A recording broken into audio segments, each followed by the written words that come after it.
Good evening, everyone. My name is Bryan Wiener, and I've had the pleasure of working with Sarah for over 20 years across 4 companies. So it's safe to say we know each other pretty well. However, writing an introduction for Sarah, especially for such a prestigious honor, that's no easy task. My first step was reaching out to all the wonderful people you just saw in the video to ask them to share their thoughts. But of course, being the control freak she is, and the fact that I'm a little scared of her, I'm not the only one. How many people here are scared of her? Exactly. I sent the letter to her first to ensure she was comfortable with the positioning. She wrote back saying she was really touched by my sentiments, and to quote her, it made her emotional. To which I replied, ChatGPT and I are so happy you like it. It only took us 30 seconds. And that exchange gives a window into our relationship.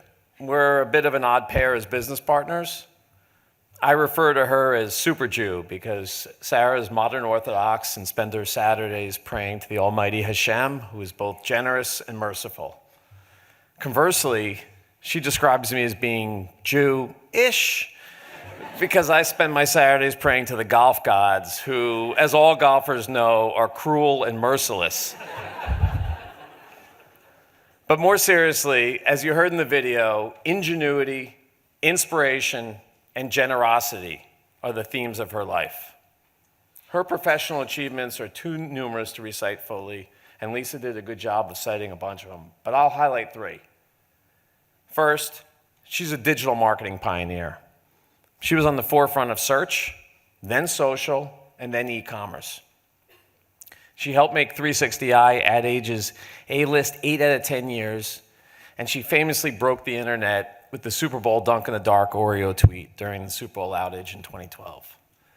And she reinvented herself as a leader in e-commerce after we took over Profitero in 2020. She's been inducted into the AAA Hall of Achievement and the Word of Mouth Association Hall of Fame and countless others. The second is she's an entrepreneur extraordinaire.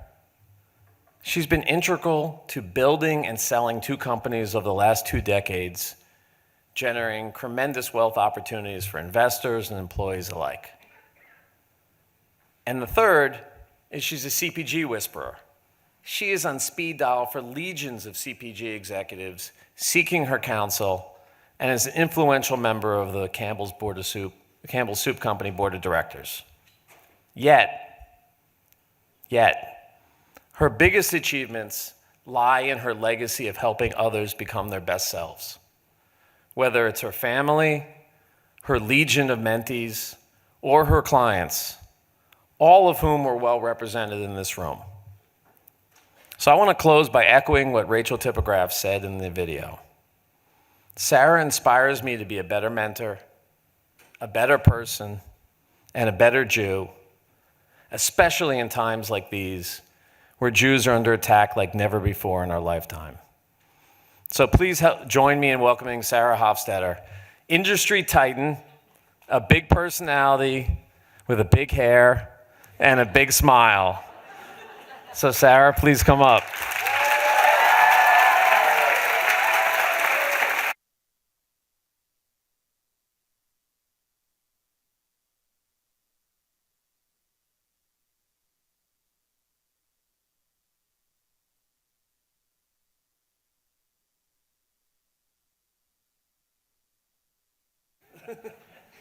Over there. Thanks, boss. This is like my funeral, except I'm here.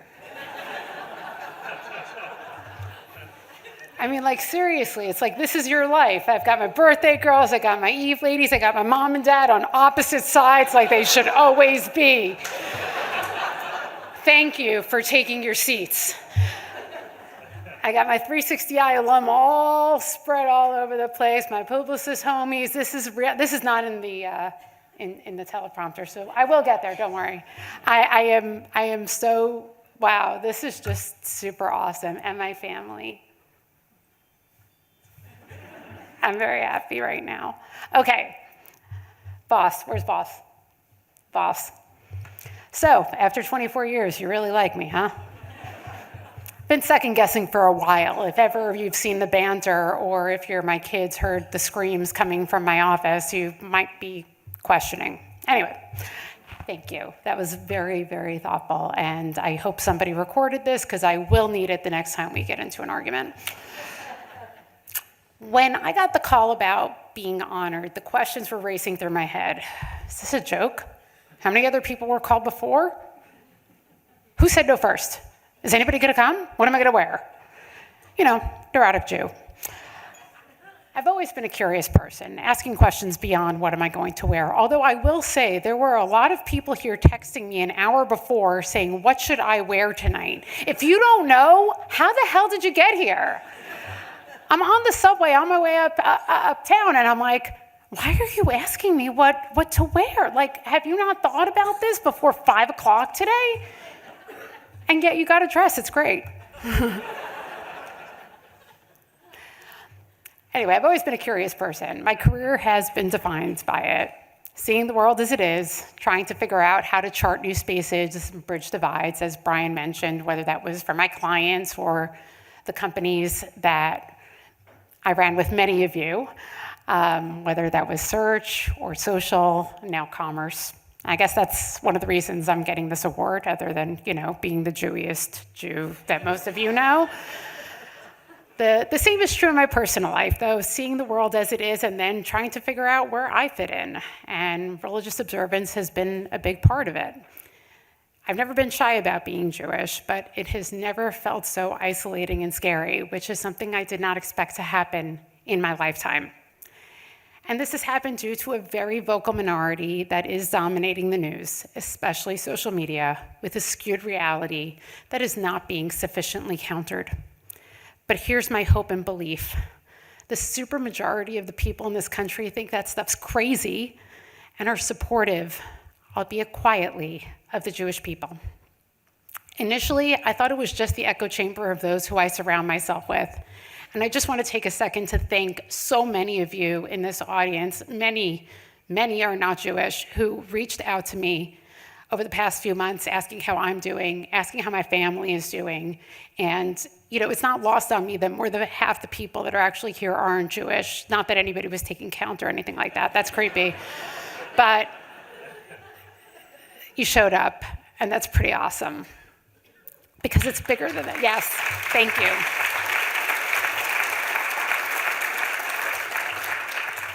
I would ask all the non-Jews to stand up, but if I did it the other way around, that wouldn't be so cool. So yeah, we're not gonna go there. All kidding aside, it's bigger than that. Because humanity knows that the values that underpin Judaism also are the values that underpin thriving societies.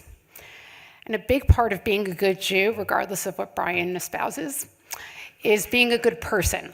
And I'm going to give you a few examples of that.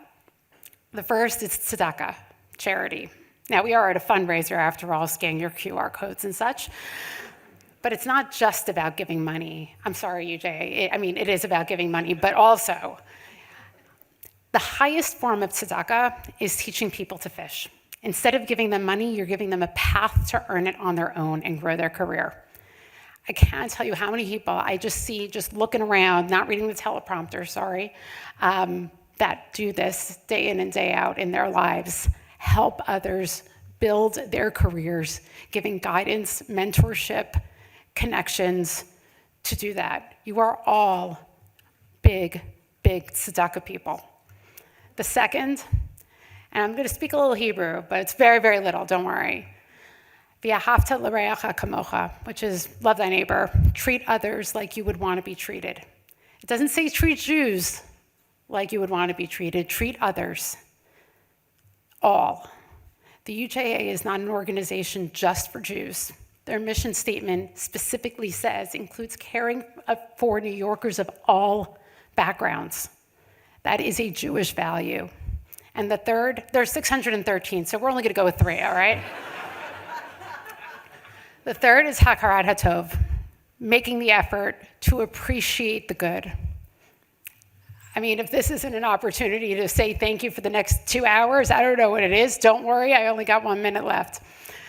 I'm so thankful to be honored alongside Kim, a dear ally and longtime friend, to have Lisa here to be the MC, Michael, Cami, Jason, Rachel, you guys are extraordinary.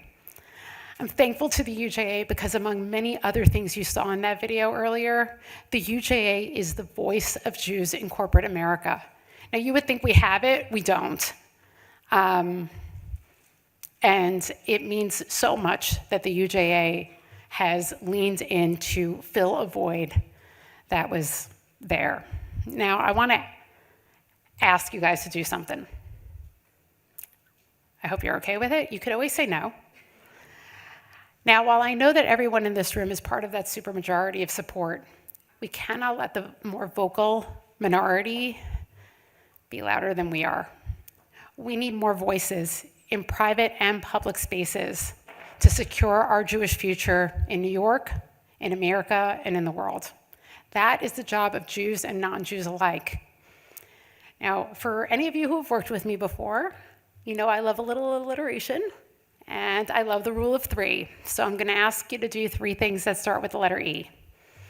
The first is educate yourselves, your family, your children. Learn the history of the Jewish people, the source of all of the bad stuff every generation, but how we've also influenced the world for the better. Elect. Make it clear to your elected officials that protecting the Jewish people is important to you. This is an apolitical statement because sadly there is anti-Semitism to the left and the right. So really, whoever you call, it's a good call to make. And the third, and I did check, this is a real word, embiggen. It's a legit word. Lee, you know. I think it is. No. We had a strategy session like 15 years ago, and you said embiggen with authority. I just checked it to make sure it was right, but yeah, embiggen's a word. Embiggen. Make our voices louder. It could be liking something on social media, attending a rally, countering BS you might hear at the office or the bar. Create and reinforce the narrative that highlights the importance of Jews and Jewish values in the world. And just to make it simple for the marketing folk here, we need both reach and frequency on this topic. So you get that part. All right. For us to have a thriving and inclusive society. So special thank you specifically to the corporate sponsors who are proudly and publicly supporting the UJA. By putting your name and logo here, that gives me so much hope because we need those voices in private and public spaces.